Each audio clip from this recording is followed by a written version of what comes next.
Very good morning to all of you.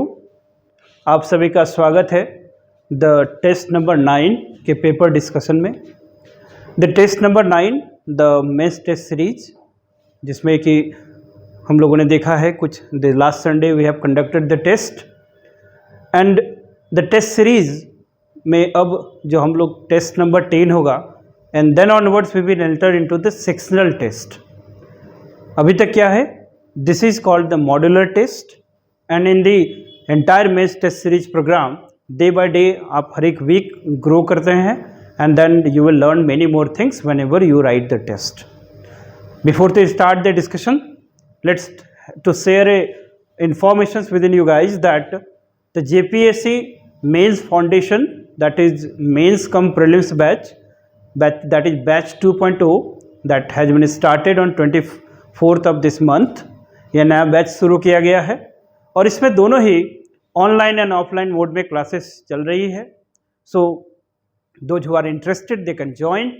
Online and offline दोनों की सुविधा है। वर्किंग प्रोफेशनल्स जो भी है they can also join due to their constraint, they can leave and they can stay their home place and they can join. शाम को classes होती है and every week there is a target that there shall be a test proper उसी framework में, उसी structure में जैसा आपका जेपीएससी का पैटर्न है। At the same time there is what is something called enrichment program is going on, जिसमें कि हर एक वीक एक टारगेट सेट किया जाता है कि अराउंड 100 क्वेश्चंस आपको लिखने हैं, है ना, under the institutional cover.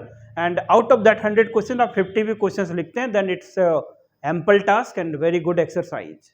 So on the basis of all those efforts you have to appear in the Sunday, that is called a complete pursuit and complete full length test, and on the basis of the test that शाम तक paper मिल जाता है आपको and then the discussion video we are uploading so that you can at least incentivize and you can learn that a little bit about how to write answers. So this is a very good exercise, you must join and you take and call that to prepare and you take a dare to prepare for this examination, right? So without wasting the time and to talking too much, let's start the discussions on this the paper number 9 that we have conducted this Sunday and इसका कुछ हम लोग model answers की बात करेंगे, that what should the way forward, how what should be the approach that you attempt the test. Day by day, one thing more that I would like to share with all of you guys, that take an effort to complete the paper, right? आप paper को complete करें and it requires a genuine effort. अब जो भी है personal level पे assess yourself, you right, okay, there might be a notion, एक idea और एक आपका इनर थॉट होगा कि मैं पेपर कंप्लीट कर लूंगा, that's a theoretical part and that is the thing I try to teach and try to cultivate in my aspirants and my students, that paper complete करना this is the utmost the challenge, the paramount need, and at the same time आप धीरे धीरे enrich करेंगे whenever you be the part of the process. So every Sunday you get an opportunity and make a habit and make it a process that you should improve. So सबसे पहले हम लोग कुछ questions को देख लेते हैं कि दिस एंटायर पेपर जो आपका public administration and the Indian polity से तैयार किया गया है, इसमें जितने भी आपके ऑड नंबर के टॉपिक्स थे जिसको जो आपका सिलेबस दिया हुआ है उसमें से उन टॉपिक्स को लेके ये एग्जाम कंडक्ट किया गया था। So all the test had been very scientifically organised. आपका वो पूरा टेस्ट सीरीज कवर होते होते तक ऑलमोस्ट द 3 to 4 टाइम्स आपका सिलेबस कवर हो जाता है, right? So be in the spirit that how that the things are going on and you simply try to adapt with the process, need not to bother here and there, but at the end of the day आपको लिखने आना चाहिए। at the end of the day the process should be learning, right? सो कुछ questions को देखते हैं and with the available possibility of the time कुछ questions हम लोग डिस्कस भी करेंगे। सो पहला क्वेश्चन बात करता है, this is from your public administration and governance. इसमें टोटल आपके 8 क्वेश्चंस हैं और उस 8 क्वेश्चंस में से कोई भी 4 आपको सॉल्व करने थे और इसमें 20 मार्क के एक एक क्वेश्चन है उसी रिल में, जैसा आपका कि 40 मार्कर का पूछा जाएगा। उसी तरह से जो सेक्शन बी है जो पॉलिटी का है, इसमें भी टोटल 8 क्वेश्चंस हैं और उस 8 क्वेश्चंस में से आपको कोई भी जो आपके बेस्ट 4 हो उसको आप अटेम्प्ट कर सकते थे and you should attempt. Now questions को एक बार हम लोग रीड कर लेते हैं and if you actually want this the question paper then the description link for our the telegram channel it would be given in the description box. वहाँ से आप उसको डाउनलोड कर सकते हैं, and otherwise you can communicate in contact with the number whatever given and you can get the question paper, right? So now let's talk the first question. पहला question क्या बात कर रहा है बताओ कि the disaster preparedness and the management has become an important component of district administration in India. Discuss with the suitable illustrations. ये पहला क्वेश्चन था कि इसमें दो टॉपिक को मर्ज किया गया है, राइट? एक तो डिजास्टर मैनेजमेंट, दूसरा the role of district collector, और यहाँ पर थोड़ा सा इलस्ट्रेशन के साथ इसका आंसर्स लिखना था, थोड़ा देखते हैं, अभी बात करेंगे. Now second question if you take up, it is not the weak but strong bureaucracy that creates concerns in the democracy. Comment. जब भी आप कमेंट डिस्कस इस तरह के कीवर्ड्स में जब आंसर्स या क्वेश्चंस के बाद होता है, so you take a pause and you be cautious, right? Because style of answer writing would be different. आप कुछ भी जानते हैं उसको आप नहीं पुट कर सकते हैं. One size fits all approach should not be followed. आप अपने क्रक्स को तैयार करें and develop this habit that how to write answer in the different context. That is the most important thing. तो ये कमेंट करना है, right?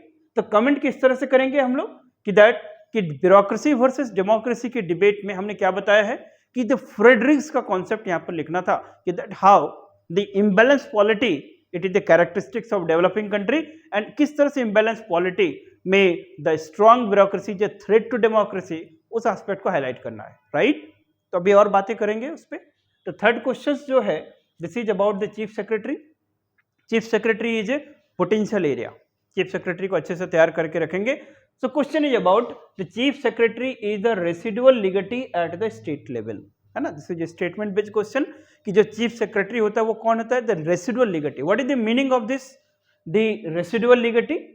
The residual legatee is something like there are the different portfolios and there are the different departments, different functions, better to say ना. हर एक portfolio, let's say that is called the department of finance, department of anything, let's say that is called the what is called the land records, the department of let's say the agriculture. इस तरह से अलग अलग department अलग अलग functions करता है, right? उसी तरह से अलग अलग ऑफिशियल्स, अलग अलग ऑफिसेस, अलग अलग टास्क को परफॉर्म करता है. So what is the role of the chief? This is called secretary. He the residual legatee कि मतलब यदि कोई फंक्शन या टास्क असाइंड नहीं है तो बाय डिफॉल्ट वो किसकी रिस्पॉन्सिबिलिटी है? It is the duty of the chief secretary at this state level. अब यहां पर who is the residual legatee at the central level? It is the principal secretary, है ना? Principal secretary to the prime ministers office. ये already class में हम बता चुके हैं. लेकिन कैबिनेट सेक्रेटरी नहीं होता, राइट? लेकिन चीफ सेक्रेटरी जब हम लोग स्टेट की बात करेंगे, so here it is the chief secretary who is the residual legatee. So residual legatee जब डिस्ट्रिक्ट की बात करेंगे तो it is the district collector who is the residual legatee. Residual legatee got it? कि जो जिस कोई फंक्शंस या responsibility the duty is not assigned to a particular position, particular office, by default वो फंक्शंस किसको चला जाएगा, किसकी रिस्पॉन्सिबिलिटी होगी? That position is called residual legatee. Got it? So this is the district collector, this is could be the chief secretary, the principal secretary. तो ये बात कर रहा है कि the chief secretary is the residual legatee at the state level. Now discuss various functional roles of the chief secretary. तो अलग अलग functional role को बताना है कि that chief secretary के क्या क्या roles होंगे. Like the chief secretary is the highest civil servant in the state. So in this capacity he should be a what? The conscience keeper for the civil services in the state. The conscience keeper, the role of the chief secretary with the chief minister, that is called chief minister's office. The role of chief secretary with the that is called parliament, or that is called principal secretary or the cabinet secretary. So in this way you have to highlight the various functional roles of the chief secretary. Getting my point? Now, और इसमें आपको किसको ध्यान रखना है? This the tagline that is residual legatee, right?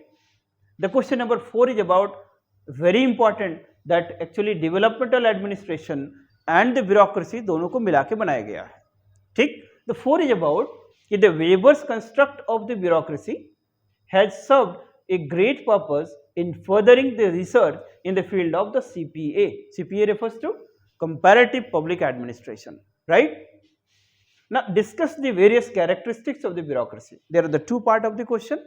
ये पहला part बोलता है कि that do you know who is the Max Weber? The Max Weber who has taken the bureaucracy out of his pejorative meaning. तो दो तीन बातें पहले इस क्वेश्चंस में आपको जानना पड़ेगा, तभी आप इसका आंसर्स लिख पाएंगे। पहली बात कि हम बात करते हैं पहले किसका, ना ब्यूरोक्रेसी का, ठीक है, ब्यूरोक्रेसी का। So what is this bureaucracy?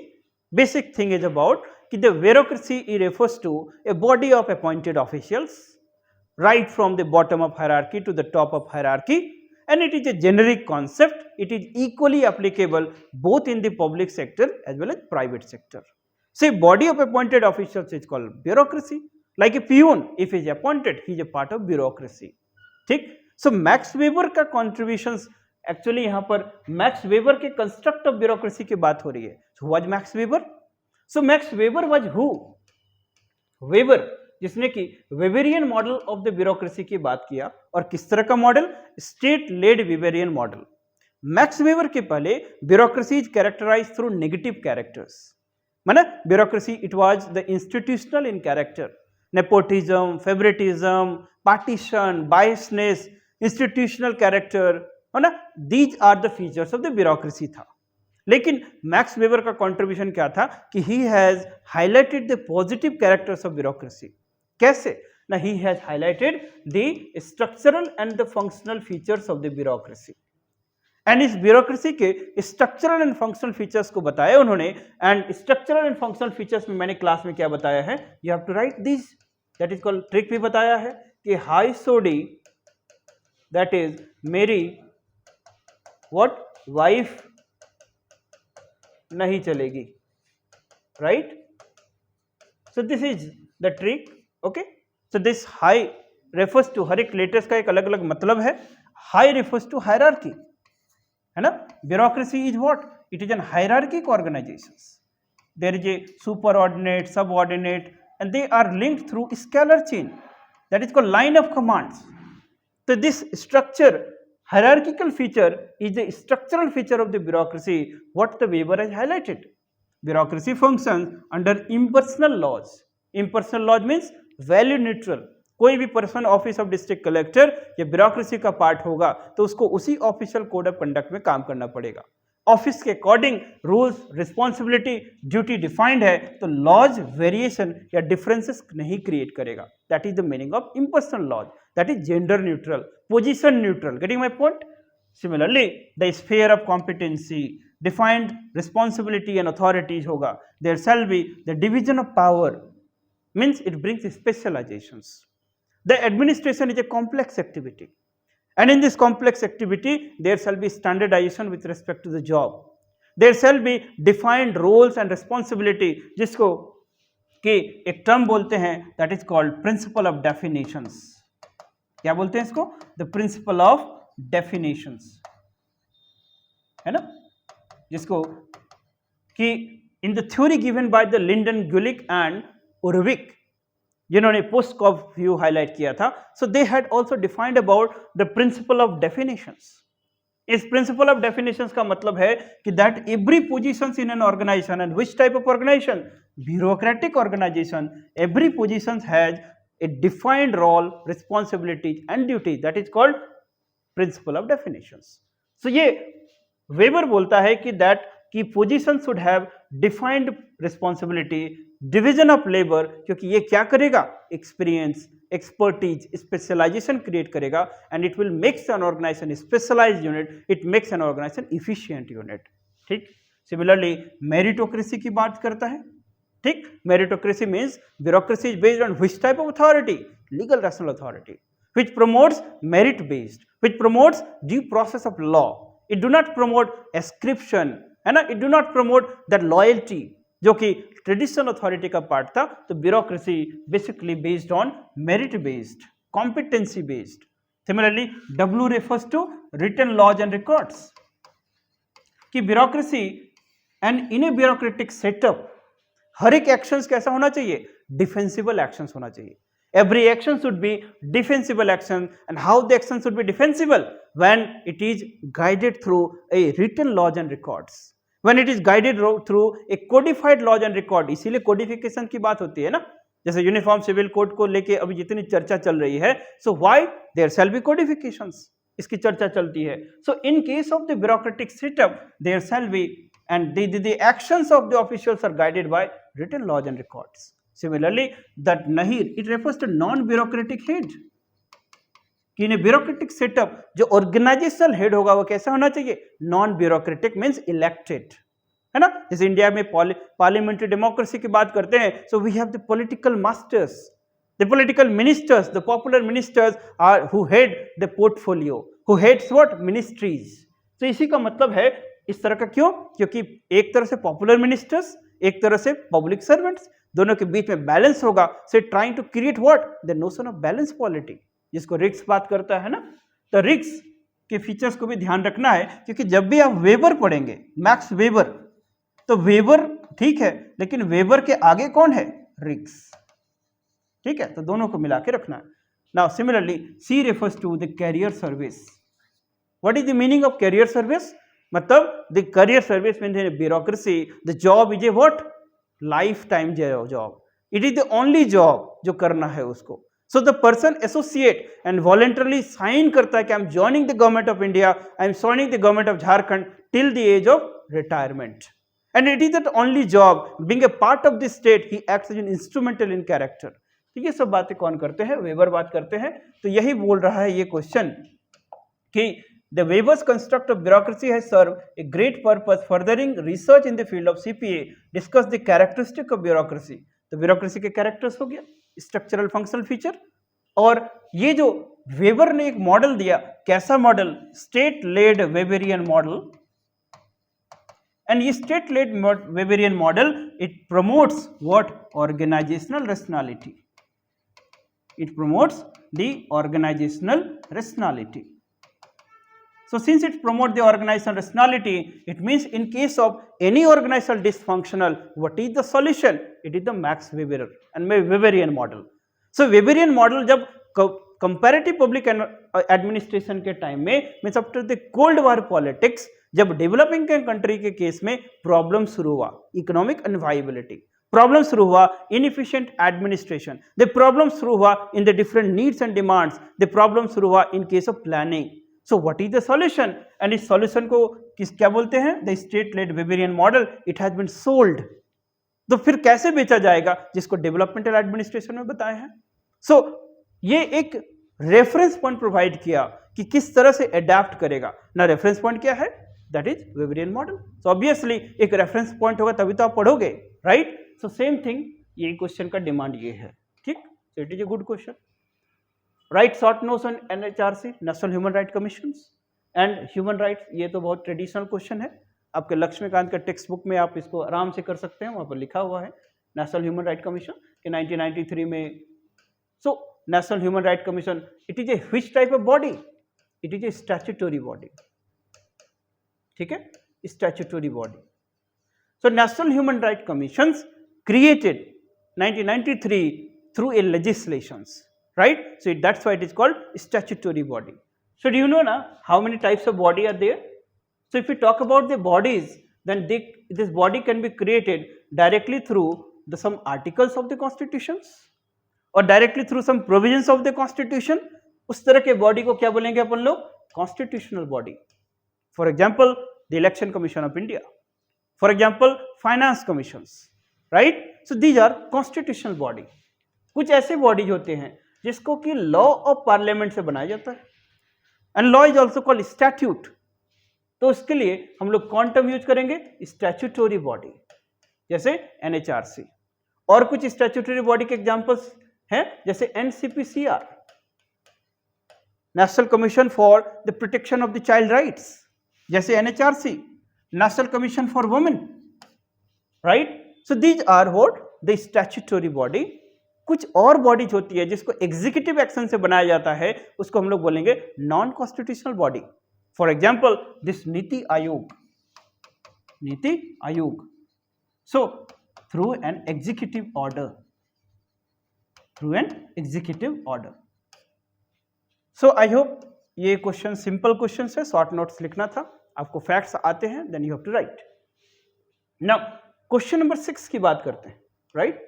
If we talk about the question number 6, the question number 6 talking about कि the scheduled areas and the tribal areas are the territorial areas which requires special administrative set up in India. Discuss the role of president and governor in this regard. Class में already किया हुआ है. So you have to write in a very detailed way. Scheduled areas and tribal areas are territorial areas which requires special administrative setup. तो पहला question यहाँ पर आपको जानना है कि why these areas requires a special administrative setup? क्या वो इंडियन टेरिटरी के अंदर नहीं है, या फिर the executive powers of the central government, state government do not extends to जो एरिया? नो, ये फीचर्स नहीं है, ये इसका सिंड्रोम नहीं है. You have to know about the concept of mainstreaming development. You have to know about the concept of mainstreaming development. You know that कि there are certain areas जिसका description या जिक्र कहाँ पर है? The 5th schedule of the Indian Constitution and 6th schedule of the Indian Constitution, जिसमें tribal areas की बात होती है. So what is the scheduled areas and the tribal areas? There are certain areas which are dominated by aboriginals, native peoples and tribal peoples जिनका main streaming नहीं हुआ. Due to any reasons they had not been the part of the developmental process but they left behind. तो क्या उनको छोड़ देना ये हम लोग का डेवलपमेंटल मॉडल होना चाहिए? नो, क्योंकि पब्लिक एडमिनिस्ट्रेशन में एक बार कंसेप्ट हम जब बताए हैं कि that difference between public administration versus private administration. So इस पूरे डिबेट में एक टर्म बताए थे that is called individual incompetency. Individual incompetency है ना, इंडिविजुअल इनकॉम्पिटेंसी. इसको एक छोटे से एग्जांपल से समझते हैं कि वेयर द डिफरेंस लाइज. कुछ ऐसे एरियाज है जहां अभी हम लोग कन्वर्ज करते हैं, both requires public and private, but still government is inevitable, still the public sector is inevitable because of the certain unique and you can call special characteristics associated with district administration. Let's understand this individual incompetency. जैसे मान लो कि कोई particular section है which is vulnerable. Let's say अभी जो recent development with respect to the transgender. So transgender जब शुरू में आया concept तो many stake holders, many players of the society वो एक्सेप्ट नहीं कर सकते थे, राइट? क्योंकि थोड़ा डिफरेंट टाइप का सिंड्रोम है. But now the transgenders have the rights. Transgenders are equally citizens to that of India. Transgender have the same rights, civil and political rights as the other citizens of India. Now question is how they will realise. So here the government should take the initiatives. So government के साथ expectation है because it is the government who is assigned the duty to take care about the society for bringing the mainstreaming development. It is the government which act as an instrumental role for ushering this notion of the development, inclusive development. So government के साथ expect भी कर सकते हैं and government के ऊपर responsibility भी है. So that's why the government should take care. Similarly, if we talk about the individual incompetency, यही बात हो रही है इंडिविजुअल इनकॉम्पिटेंसी का कि individual incompetency means if any section of the society which is incompetent, which have lag behind in the process of development, mainstreaming development, state should devise a particular setup, a special machinery who would lead into the mainstreaming, which will bring that community into the notion of development, into the process of development. तो यहाँ पर schedule areas हैं, tribal areas हैं जो किसी तरह से पीछे रह गए. So now the government has to take care. जैसे पंचायती राज इंस्टीट्यूशन सब जगह जब लगाया गया तो देखा कि there are certain something called what 5th schedule areas. So वहां पर डायरेक्टली हम लोग नहीं लगा सकते हैं, दे रिक्वायर सम रिफॉर्म्स. और क्या लेके आए हम लोग? पेशा, है ना, पेशा 96.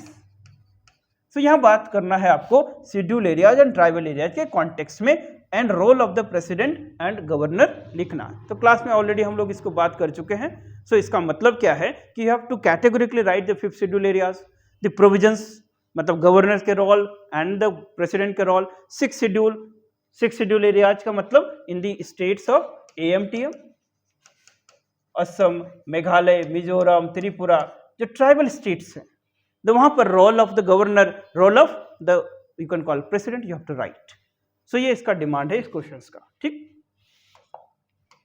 अब आगे बढ़ते हैं। Question number 7 is all about public and private administrations are the two sides of the same coin. Examine, can we say in today's time, the today's time को कैसे हम लोग डिफाइन कर रहे हैं? Today we are marked with what? Governance era. Today we are marked with governance era. And what is this meaning of the governance era? Now there is a concept that is called evolution of the discipline. Public administration evolve हुआ है और उस journey में एक timeline में हमेशा share करता हूं, you must keep it in mind. What is this timeline? The timeline is that is called 1950s, 1960s, 1970, 1980 and 1990, 1990 onwards.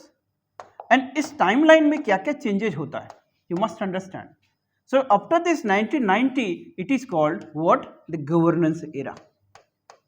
This is called governance era. And what is this governance era? When the private players come into the picture. तब एक concept है जिसको बोलते हैं role of what? State minimalizations.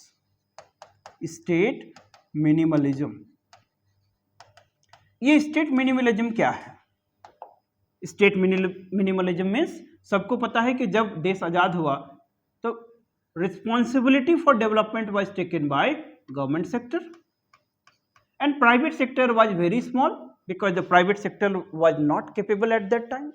Financially viability नहीं था, capacity नहीं था, तो main role was taken by the government sector. तो what is the role of the government? Government act as regulator. यहाँ पर गवर्नमेंट कैसा रोल प्ले करेगा? The government act as regulator.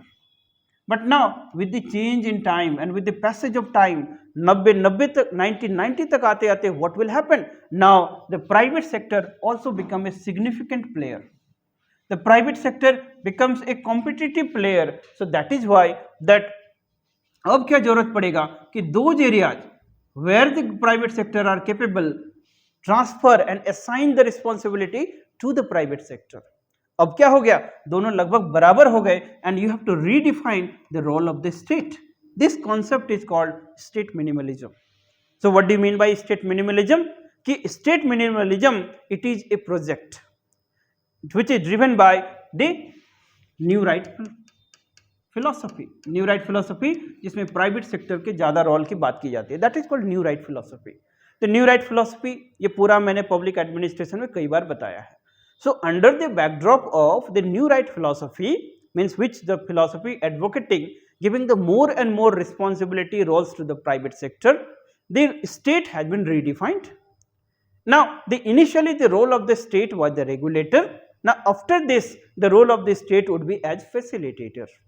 ठीक, तो यहाँ पर फैसिलिटेटर का रोल स्टेट शुरू हो जाता है किसका? ना स्टेट का। And private sector becomes also a significant player.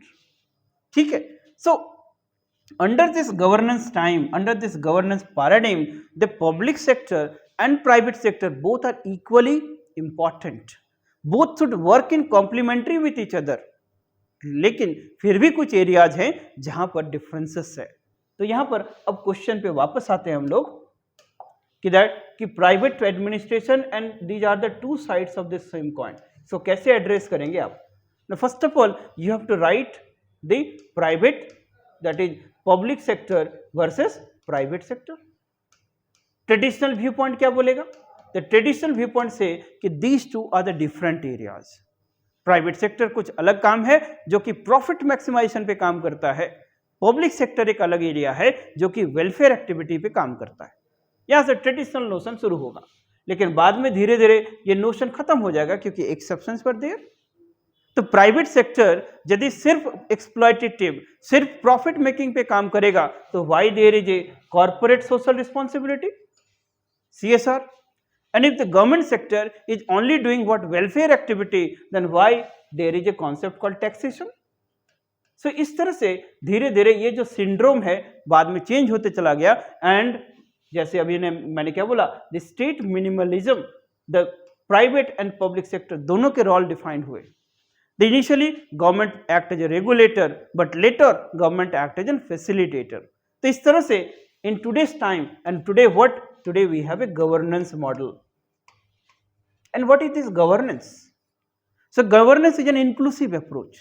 In one line हम इसको कैसे डिफाइन करते हैं? It is a multi stake holder networking approach, right? It is a multi stake holder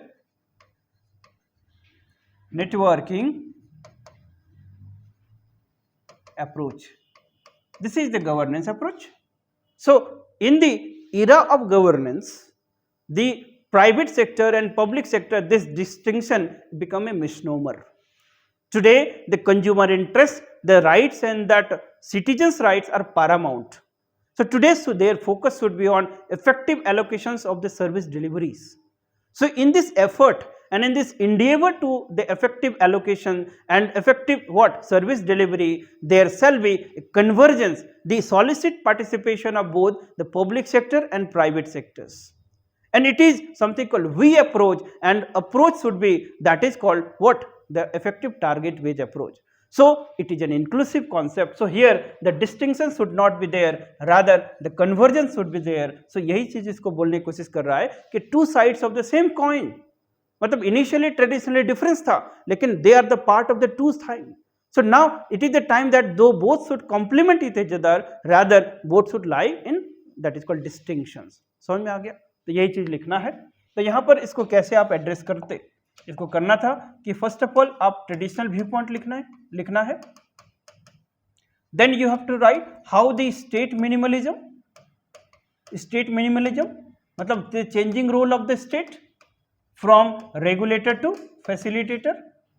उसके बाद फिर आप लिखते कि that in the notion of the governance, that is called governance paradigm, किस तरह से चीजें हो रही हैं. And at last you have to also highlight still there are convergence, but there are certain area जहां पर सिग्निफिकेंट डिफरेंस है, जहां पर क्या बोले थे हमने कि that is called problem of ghost rider, individual incompetency, है ना. जैसे कभी हम लोग बोल सकते हैं क्या हर चीज को प्राइवेट कर दिया जाए, still the government become ineffective?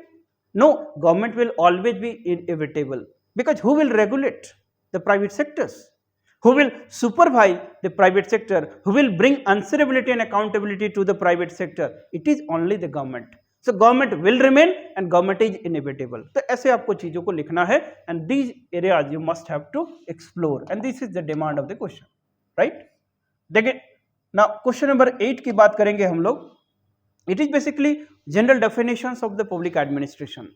The first unit meaning, scope, significance. Second private and public administration. इन्हीं दो टॉपिक से ये क्वेश्चन बनाए गए थे. सो व्हाट इज द क्वेश्चन कि that in 100 odd days of the public administration has gone through the successive definition crisis, various strain, paradigm and path evolved. In the light of this statement, discuss public and private administration. This is a simple question. Here it simply is trying to highlight कि public administration कब हम लोग इसका germination लेते हैं. Generally 1900 से इसका beginning शुरू करते हैं, बट 1887 में द वुड्रो विल्सन का आर्टिकल आया था. ठीक, द वुड्रो विल्सन हुआ is the father of public administration. तो उनका आर्टिकल जो सेमिनल पब्लिकेशन है 1887 में आया था. But generally evolution of discipline की बात करते हैं, सो वो generally we take from the 1900. So almost 100 years of its journey है.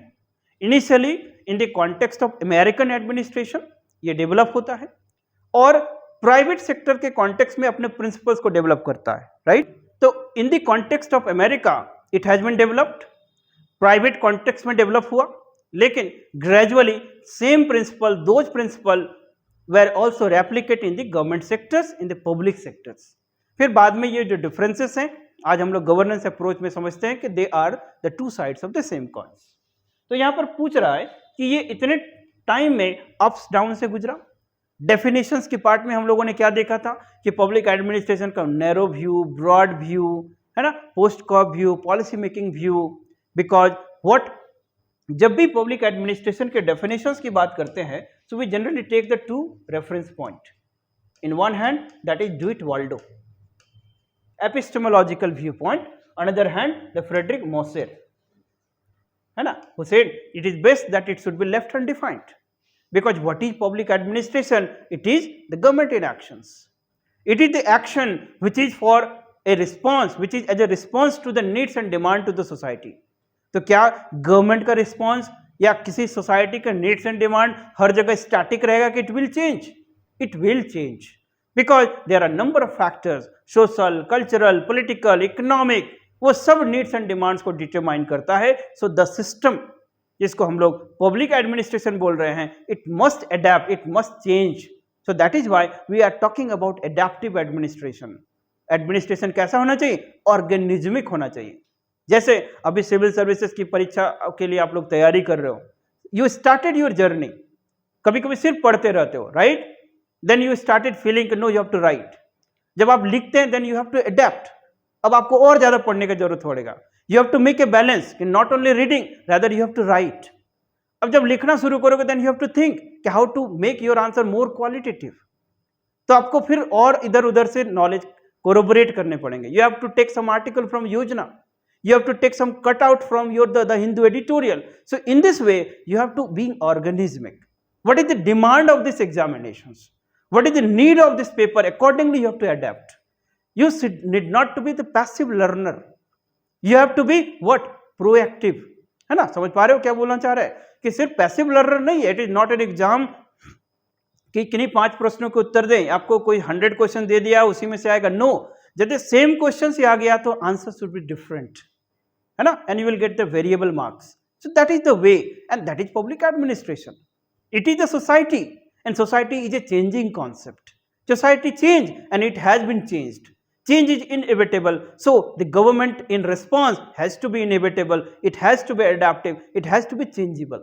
So that is why the epistemological view जब डीट वाल्डो शुरू किया कि the a single definitions of public administration, it is nothing but a mental paralysis. It is not an enlightenment, it is stimulation. क्योंकि एक sentence या 1 paragraph definitions में public administration को you cannot capture.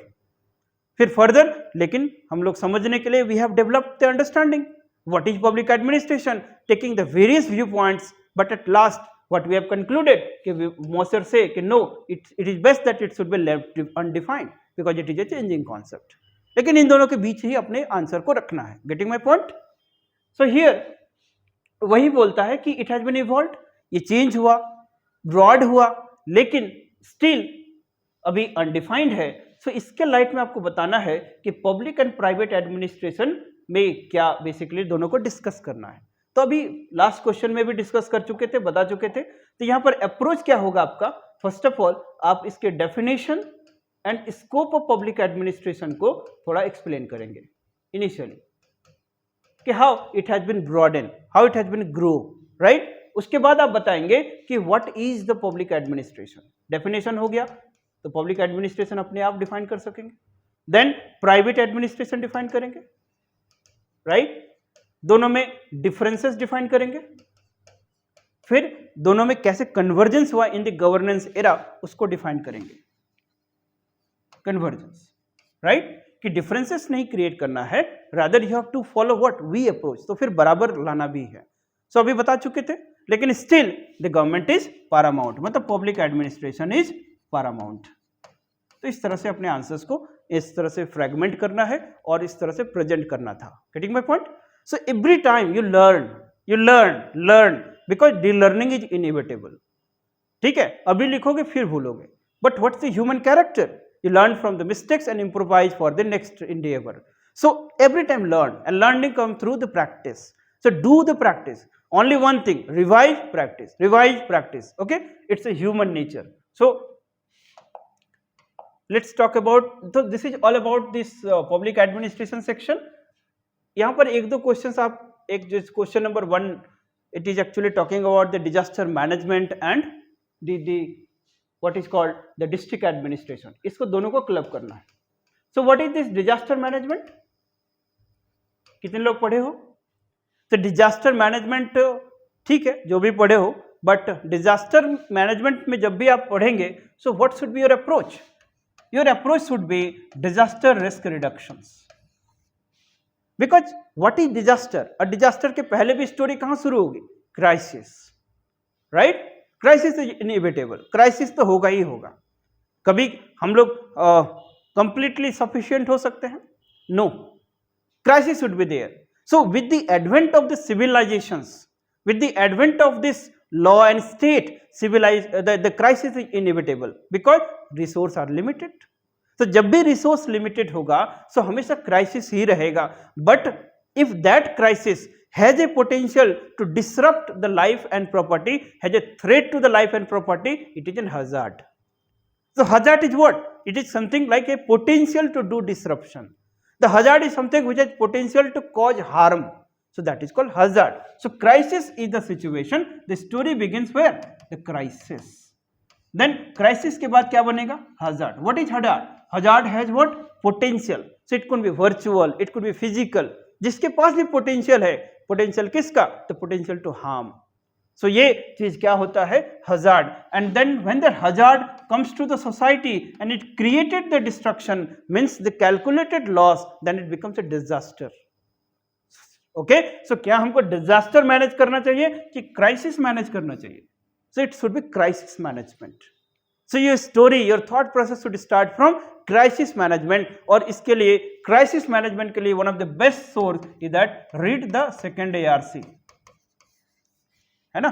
ARC 2 का जो report है crisis management, उसको पढ़ें और आपके क्वेश्चंस वहीं से फ्रेम किए जाते हैं. And then you will get the institutional framework that how to respond. Right? So we are talking about mitigation, disaster management. We were not talking about कि post facto approach. Our approach should be proactive. लेकिन आपका approach proactive कब होगा? जब आप pre advance होंगे, जब आप पहले से तैयार होंगे. राइट? जैसे आपको सभी को पता है कि मेंस एग्जाम होता है, लेकिन मेंस एग्जाम की तैयारी कब शुरू कर रहे हो? प्रीलिम्स पास हो गए तब. तो this is not the right way. क्या उसके बर्डन को उठा सकते हो? No. It is talking about capacity. आप ऐसे एग्जाम की तैयारी कर रहे हैं जब उसमें आपको पता नहीं है कि हु विल विन. तो जब ऐसे एग्जाम्स की तैयारी कर रहे हो जहां नहीं पता है कि who will win, what should be the approach? क्षमताओं के बाहर जाके काम करना पड़ेगा. राइट? अपने औकात के बाहर जाना पड़ेगा. And you cannot understand when will go beyond your capacity. It is a part of the process. So that's why focus on means. So here the crisis management की मतलब डिजास्टर आ गया, साइक्लोन आ गया, तो तैयारी करने से क्या होगा? You have to be proactively managed. So हमारा पूरा फोकस कहाँ है डिजास्टर मैनेजमेंट का? कि क्राइसिस मैनेजमेंट, है ना? Crisis management. अब इसको मैनेज करने के लिए क्या चीज चाहिए? एक तरह से हमको we have to reduce the vulnerability. Mean we have to reduce the what? The disaster risk. We have to reduce the disaster risk. एक हैंड में डिजास्टर रिस्क को रिड्यूस करना पड़ेगा. On the other hand you have to create the capacity building of the institutions. मतलब institutional capacity को build up करना होगा. Institutional capacity you have to create. Right? हमेशा एक अप्रोच में बताने की कोशिश करता हूं. जैसे लास्ट जो जेपीएससी है आपको वही पूछा गया कि what is the difference between AD and DA. एक बात कर रहा है किसका? इंस्टीट्यूशनल कैपेसिटी इंप्रूव करो. एक बात क्या कर रहा है? इफेक्टिव सुपरविजन करो. फिर डिस्ट्रिक्ट एडमिनिस्ट्रेशन जब पढ़ेंगे, सो what is the meaning of district administration and the administration of district. दोनों दो बातें हैं.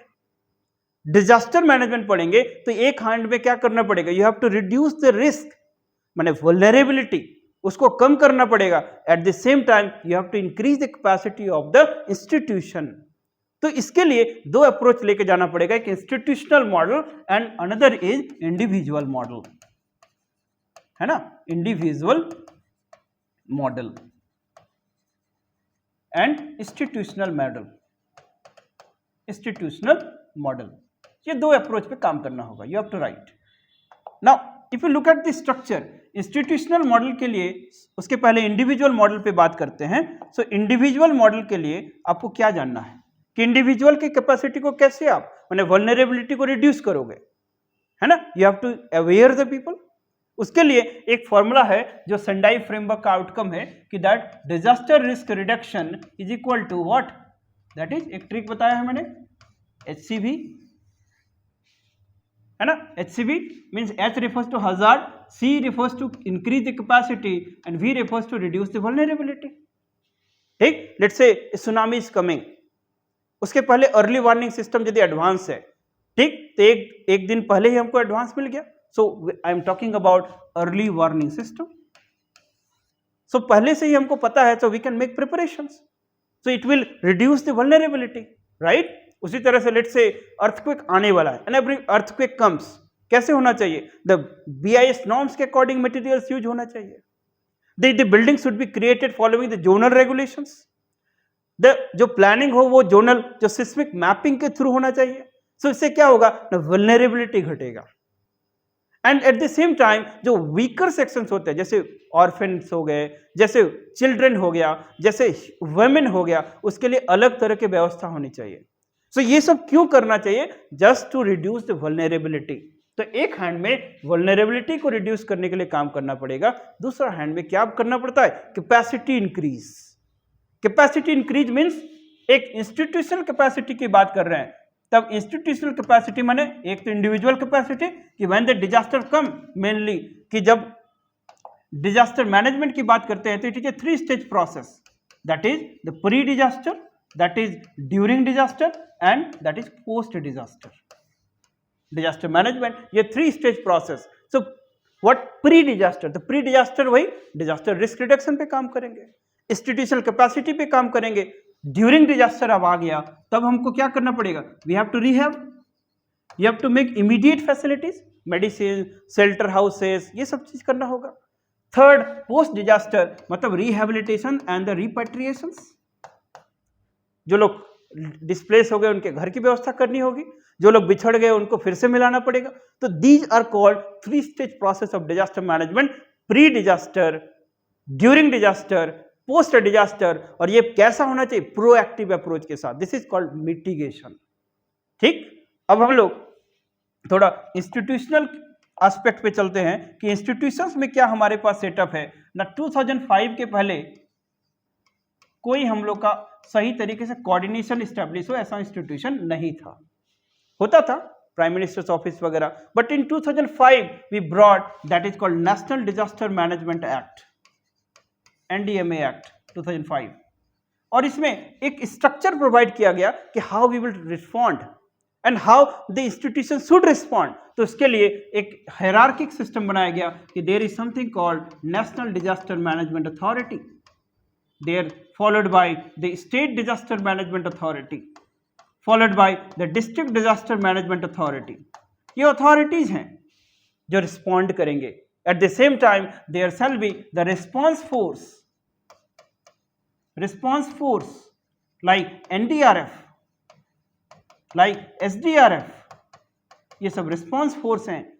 इमरजेंसी फंड्स बनाए गए, रिस्पॉन्स फंड, ठीक है, नेशनल कैलेमिटी फंड बनाया गया कि एट दैट टाइम। सो ये इंस्टीट्यूशनल सेटअप है। और ये इंस्टीट्यूशनल सेटअप के पहले जो इंटरनेशनल जो अरेंजमेंट अवेलेबल है उसमें 2 ही फ्रेमवर्क है। एक तो हो गया आपका कौन, there are the 2, number 1 it is called Hyogo protocol and then the Sendai framework.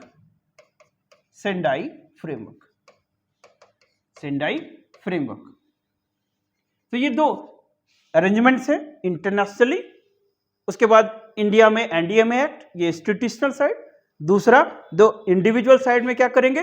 Disaster risk reduction. इसके लिए वही HC वर्मा वाला ट्रिक बताया, HCB, उसको ध्यान रखना है।